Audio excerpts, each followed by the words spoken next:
guys, it's Anthony. Welcome back to the channel. In today's video, we're going to go over some car sales tips in the form of another episode of the Sales Club. Just started this up. I figured I'd do some videos that are a little bit more relaxed, not as performative, and I can kind of go through my notes and just kind of shoot the shit with you guys about some sales stuff that I think is valuable without the pressure of having to, it gets a little awkward sometimes, I'm not going to lie, on camera, because you're trying to drill home these points and do it in such a way where you're performative, and it kind of loses that intimacy, which I really love. That's my favorite part about sales training and coaching salespeople. I love when you're all right around me and we're face to face and, excuse me, and I could do stuff like that. Like I could be myself. So I wanted to tone it down a little bit where I could just hop in front of the camera, in normal clothes. I don't have to worry about being all dressed and just kind of talk sales stuff and give you valuable information. So I'm just going to take a peek at my notes here, cover a couple points, and I think these are going to be really fun episodes moving forward. All right, so here's a good one, right? Here's a good one. So let's say you're negotiating and the customer says to you that the rate's too high.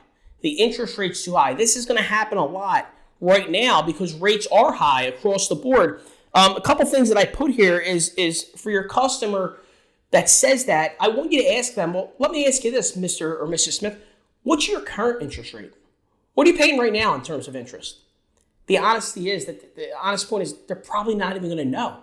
They really don't even know. They'll probably say, if at best, they'll say, I think it's 1.9 or I think it's 2.9. They'll give you some rate, but they really don't know. And at the end of the day, the rate really didn't matter last time, and it doesn't matter this time. And you could deliver this point home to them that, let me ask you this, Mr. or Mrs. Smith.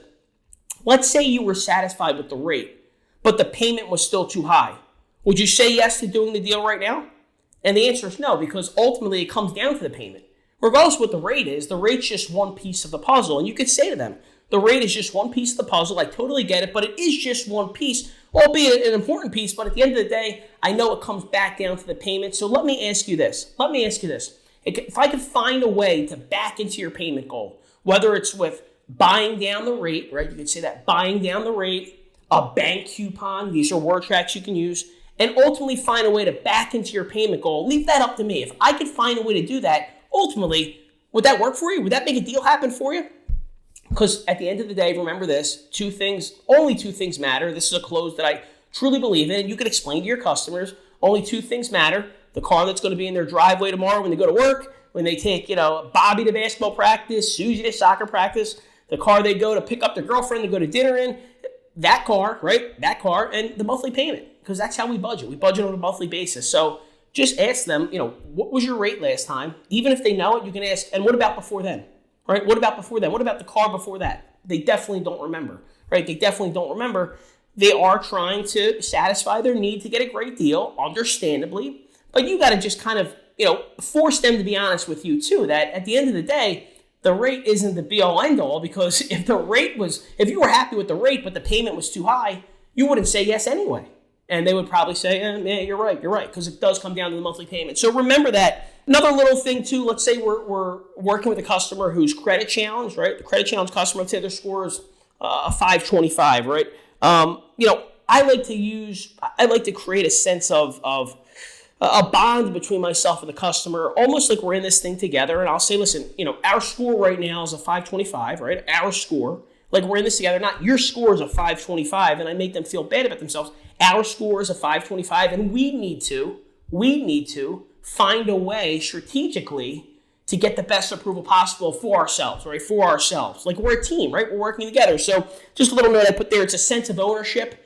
You create a sense of ownership with the customer of the entire process, that we're in this thing together, and it's not you talking to them and kind of these opposing parties. Remember this, this is important to drive home. Someone whose credit is still establishing, right? So bad credit. Someone whose credit is still establishing, explain to them, right? This ties into interest rate. This ties into approval, right?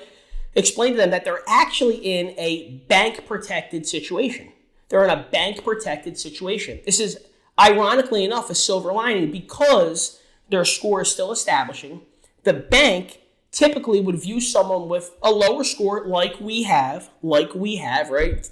That ownership, like we're doing it together, as a little bit of a higher risk. Therefore, they will never let a dealership take advantage of you. So, Mr. Smith, because we're still establishing our score, you're actually in a bank protected situation. The bank would never let the dealership take advantage of you by selling you the vehicle for more than the car's worth, because they know with a lower score typically brings higher risk. And in the event that you went default on that loan and they had to repossess the vehicle, God forbid, right?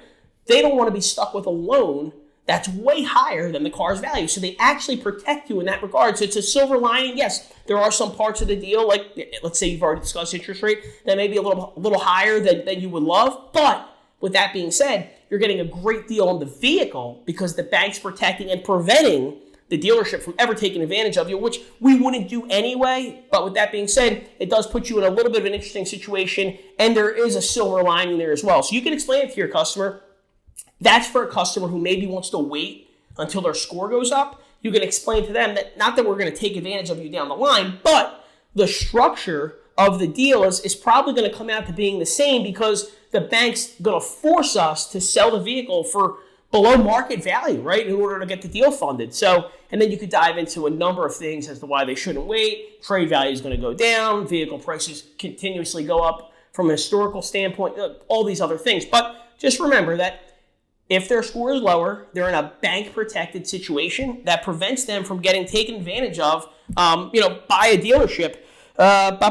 So yeah, that is a unique situation. Let's see. And I'll give you one little word track. I always say this. There's a deal here. We just have to find it. There's a deal here. We just have to find it. And I'll say that as I'm going through the numbers. I go through a ton of paper. When I'm negotiating a deal, I bring over a stack of white Xerox computer paper because I believe that, most of us are visual learners. I also feel like by writing it down, it adds another layer of validity to whatever I'm saying. Just like, I know we talked about this in other videos. Imagine you go into the F&I office to leave with a car, and the finance manager, the business manager says, all right, great. So your payment's going to be $575 a month, and, it'll be sent out to you on the 30th of every month. You'd be like, okay, do I have a contract or is this written down somewhere? They wouldn't just send you off with some type of verbal agreement. The dealership actually signs, and you will sign with your customers that you do not make any verbal agreements. All agreements are bound by a contract. So with that being said, when writing stuff down, I like to write it down when negotiating a deal. Shows a layer of validity. It also allows me to every time I kind of get to the next level of the negotiation, or I move the ball downfield, meaning if I move the customer from $5,000 down to $7,000 down, I'll go to a fresh piece of paper and rewrite $7,000 down. Or if I move them from a payment standpoint, it's almost like restarting, refreshing at this new level. I don't want them peeking back. Well, hold on. What if I did the 5? I kind of want to. Also, there's the information overload aspect, right? Paralysis by analysis, where there's too much there. It jumbles up their brain, it gets cluttered, and they just stall. They shut down because they just want to get out of that kind of hectic situation. I want it to be nice and clean, so I write things down, and I'll say to them, listen, there's a deal here. We just have to find it. I believe if we work together, because I know you love the car, right? I know you love the car. Keep saying these affirmations, and they'll shake their head up and down. I know you love the car, and we're going to work together to make it happen. It's not a big deal. I know we're going to make it work for you. Nonchalant. There's a deal here. We just have to find it. There's a deal here. We just have to find it. Hey, my friend, thank you for watching. And if you want to see videos just like this one, please like and subscribe to our channel. We really appreciate the love and support. And don't forget, leave some comments down below. I'm looking forward to all of your interaction and feedback, and I can't wait to bring you more videos just like this one. Thanks again. I'll talk to you soon.